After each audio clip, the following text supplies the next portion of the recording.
রংপুর কদমতলা চতুর্থ খণ্ডের 17 বছর বয়সী পম্পি বেগম লস্কর আশ্চর্যজনকভাবে নিখোঁজ। গত 23 জুলাই তথা বুধবার রংপুর কদমতলা চতুর্থ খণ্ড নিবাসী ময়না মিয়া লস্করের 17 বছরের কন্যা পম্পি বেগম লস্কর বিকেল আনুমানিক 3:30 সময় রংপুর কদমতলা হইতে শিলচর অন্নপূর্ণা ঘাটে দুই বান্ধবীর সাথে যথাক্রমে মালগ্রামের শানবিন আক্তার লস্কর ও দুধপাতিল অন্নপূর্ণা ঘাটের ওয়াহিদা বেগম বড় ভাইয়ার সঙ্গে অন্নপূর্ণা ঘাটে বেড়ানোর উদ্দেশ্যে যায়। যাওয়ার সময় পম্পি বেগম লস্করের সঙ্গে মোবাইল ফোন ছিল, কিন্তু বিকেল 4টার পর হঠাৎ করে পম্পি বেগমের মোবাইল যোগাযোগ বন্ধ হয়ে যায়। পরিবারের লোকজন প্রচুর খোঁজাখুঁজির পর পম্পি বেগমের কোনো ধরনের সন্ধান পান নাই। পম্পি বেগমের পরনে সেদিন পোশাক ছিল কালো রঙের জামা ও জামাটিতে সোনালী রঙের এমব্রয়ডারি কাজ করা।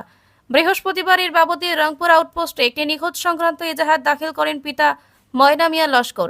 নিরুপায় অবস্থায় নিখোঁজ হওয়া পম্পি বেগম লস্করের পিতা সংবাদ মাধ্যমের সাহায্যে পম্পি বেগম লস্করকে কোনো সহৃদয় ব্যক্তি দেখে থাকেন তাহলে রংপুর আউটপোস্ট বা 9395817556 নম্বরে যোগাযোগ করার জন্য বিনম্র অনুরোধ জানান। চারটার ভিতরে আর ফোন সুইচ অফ আর পাওয়া যায়। আমার নম্বর আছে, আপনারা কিছু। আচ্ছা, মেয়েটা কোন সময় বাইরে ছিল ঘর থেকে? 3টার সময় বাড়াইছিল আর 4টার পরে সুইচ অফ হয়েছে, ফোন মারা হয়েছে। বান্ধবী দুটার যেখানে এসে একটা হয়েছে বলে তাই তো এখানে আমার কথা আসলো মায়ে না করছে করে বান্ধবী ফোন করিয়া পরে না আমরা আইতাম না। বান্ধবী কইছে যে তুমি কোন জায়গাতে আসো? বান্ধবী কইছে আমি অমুক জায়গাতে আছি। আমার মায়ে না করে যে আমি আইতাম না, যে আমার মেয়েটার অ্যাড্রেস লইয়া তাই পরে আইতাম না। আপনারা যদি কোনো সুযোগ হয় তাইলে আমরা যোগাযোগ করে। একজন মালগ্রাম আর একজন দুধপাতলি কাটে,